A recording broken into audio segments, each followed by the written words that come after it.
안녕하세요. 여러분들과 함께 나스닥 사냥을 하는 나스닥 헌터입니다. 2023년 2월 14일 발렌타인데이입니다. 오늘도 시장과 이슈 한번 살펴보고 본론으로 넘어가도록 하겠습니다. 나스닥 100은 플러스 1.6%를 기록한 12,502포인트에 마감됐습니다. S&P 500은 플러스 1.14%를 기록한 4,137포인트에 마감을 했고요. 다우산업은 플러스 1.11%를 기록한 34,245포인트의 시장을 마무리했습니다.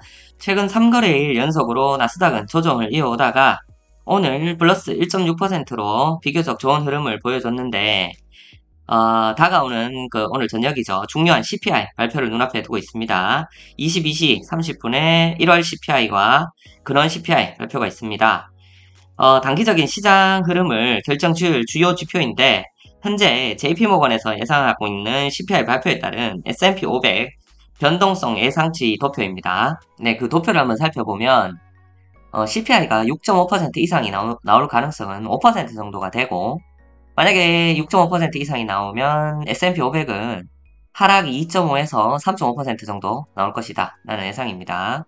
그리고 CPI가 6.4에서 6.5% 사이가 나올 가능성은 25% 정도가 되고 그러면 S&P 500은 마이너스 0.75%에서 1.5% 마이너스가 될 것이다 라는 예상입니다. 그리고 CPI가 6%에서 6.3%가 나올 가능성이 65%죠. 가장 가능성이 현재로서는 크다고 볼 수 있습니다. 그러면 S&P 500은 플러스 1.5에서 2% 사이를 기록할 것이다 라는 예상입니다. 지금 요 부분도 마찬가지고요.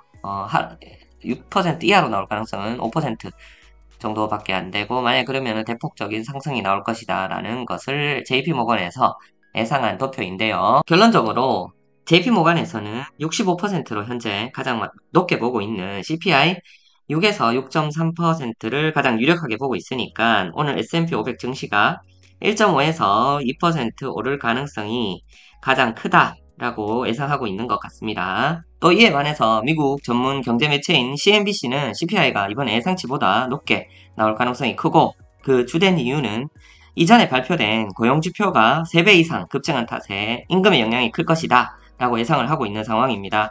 앞에 말씀드린 JP모건이 이번 CPI는 6.5% 이상 나올 가능성은 5% 이하라고 예상한 반면 CNBC와 또 클리블랜드 연방은행의 그 CPI 추적기 나우캐스트라는 게 있는데 그 나우캐스트에서는 6.5% 이상 나올 가능성이 높다고 예측을 하고 있고 또 이 나우캐스트는 연준에서도 신뢰하는 자료라서 오늘 밤 수치는 나와봐야 알겠지만 제 개인적으로 생각할 때 아마도 예상치인 6.2% 이하까지는 아니어도 6.5%까지 나올 것 같지는 않다는 제 개인적인 생각은 듭니다. 결론적으로 월스트리트의 거대 글로벌 은행인 JP모건과 CNBC도 상반되는 의견을 내고 있기 때문에 발표되기 전에는 아무도 알 수 없다는 말이 되겠죠. 그렇지만 장기적으로 이 CPI는 하락할 수밖에 없다는 사실에는 변함이 없다는 게 저의 생각입니다. 어찌됐든 간 연준이 지속적으로 기준금리를 이렇게 대폭 올려서 긴축을 하고 있는 상황이고 이 긴축의 영향은 시간을 두고서라도 시장에 무조건 적용되기 때문에 아마도 2023년 하반기부터는 금리를 동결 후 내릴 가능성이 높다라는 제 생각에는 변함이 없습니다. 지난 12월 28일 TQQQ 16.16달러를 우리가 다시 하향 돌파하지 않는 한 7에서 10개월 이내에 TQQQ 60달러는 갈 것이라고 생각을 하고 이 부분은 과거 하락장의 팩트이고 아주 믿을 만한 자료라고 생각합니다. 한 번이 아닌 약 7번의 과거에 나스닥 마이너스 고점 대비 30% 이상의 하락장에서 동일하게 나타났던 현상이기 때문입니다. 자, 오늘도 시장 상황과 이슈는 이것으로 마감을 하고요. 오늘의 본론으로 넘어가 보도록 하겠습니다. 오늘 말씀드릴 내용은 하락장의 현금 비중을 아깝다라고 생각하지 마세요 입니다. 오늘 이 내용을 말씀드리는 이유는 우리 개인 투자자들이 주식을 시작하기만 하면 현금을 들고 있는 것을 기회손실이라고 생각하는 경향이 굉장히 많습니다. 댓글들 중에서도 현금을 들고 있기 아까워서 하락장 중에 배당주나 국채라도 매입을 하면 어떤지 엿줍는 댓글들이 자주 보이는데 여러분들 현금이 하락장 때 수치상 숫자로는 가만히 있는 것처럼 보이지만 주식시장과 부동산 시장이 하락할 때는 현금을 들고 있는 사람이 가장 큰 이득을 보고 있다는 이 사실을 꼭 인지를 하셔야 됩니다. 현금도 종목이라는 말이 있죠.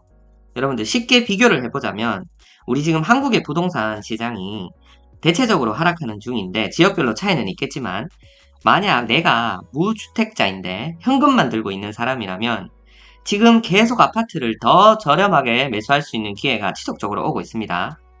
제가 대구에 살고 있어서 그렇지 대구를 예를 들어보자면 대구는 지금 2021년 최고점 대비 아파트 가격이 50% 이상 하락한 곳도 있습니다. 쉽게 유튜브 검색창에 대구 부동산 이렇게만 쳐도 이런 영상들이 수도 없이 나옵니다. 현재 주식이나 부동산이 마이너스 50%가 됐다. 이 말은 즉슨 현금을 가지고 있는 분은 내가 가지고 있는 현금의 가치가 100%가 상승을 했다. 이 소리와 같은 말입니다. 여러분들. 자, 6억짜리 아파트가 있는데 현재 3억으로 떨어졌다면 기존에 현금으로 6억을 들고 있으신 분은 현재 가치로 아파트를 3억짜리 아파트를 두 채 살 수 있는 거 아니겠습니까? 제가 주식이 아닌 부동산으로 예를 들어 잠시 설명드린 이유는 부동산은 필수제이기 때문에 좀 더 우리들의 가슴에 와닿게 이렇게 생각하시는 분들이 많아서 부동산으로 잠시 예를 들었지만 우리가 투자하는 나스닥과 TQQQ도 똑같다는 것을 절대 잊으시면 안 됩니다. 2021년 최고점이 90달러 부근이었던 TQQQ를 현재 이 90달러면 거의 4주를 매수할 수 있는 시점이니까 우리 TQQQ를 투자하시는 투자자라면 이 하락기 동안 그동안 가지고 있었던 현금의 가치가 약 300% 이상 상승한 것과 같다고 생각하셔도 절대 틀린 생각이 아닙니다. 워렌 버핏은 시장이 과열될수록 현금 보유를 늘려가는 투자자로 유명하죠. 누구보다 현금의 중요성을 잘 이해하고 있는 투자의 최고수입니다. 지금 보시는 자료는 워렌 버핏이 운영하는 버크셔 해서웨이의 기간 현금 보유율을 표시한 도표인데 주식시장이 상승할수록 현금 보유량을 늘려가는 것을 알 수 있습니다. 최근 하락장에 들어서 현금에서 주식으로 전환이 되면서 주식을 매수하면서 현금이 감소하고 있는 차트지만 아직도 약 80조에서 100조 이상의 현금을 보유하고 있다고 합니다. 이것처럼 상승장에서는 주식과 부동산의 상승의 몫을 잘 타고 가고 하락장에서는 현금 보유율을 적절하게 유지하면서 현금 가치 상승의 몫을 잘 이용하는 투자자가 돼야 할 것을 강조하고 싶습니다. 다시 한번 말씀드립니다. 현금은 하락장에 가장 좋은 종목이다. 오늘도 영상 봐주셔서 감사드립니다. 예시 공지 비중 공지하면서 영상을 마치겠습니다. 여러분들의 성공 투자를 기원합니다. 성투!